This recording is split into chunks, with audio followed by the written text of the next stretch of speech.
2025 नुकतंच संपलेलं आहे. 2026 सुरू झालेलं आहे आणि माझ्यासारखेच तुमचे देखील काही प्लॅन असतील.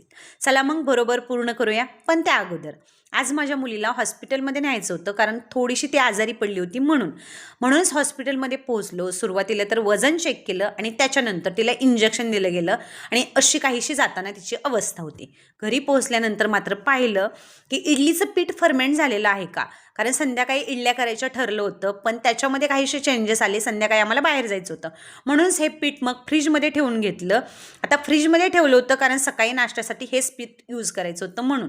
आता या माझ्या मुलींच्या काही सुती पॅन्ट आहेत, ज्या की मी फरशी पुसण्यासाठी किंवा किचन पुसण्यासाठी वापरते.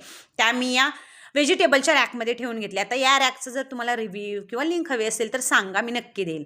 बाजारातून आणलेली देशी गावरान अंडी ती देखील फ्रीजमध्ये ठेवून घेतली. संध्याकाळी बाहेर छान असं जेवायला गेलो, जेवण करून आलो. आजींनी छान असं इंजेक्शन शेकून दिलं.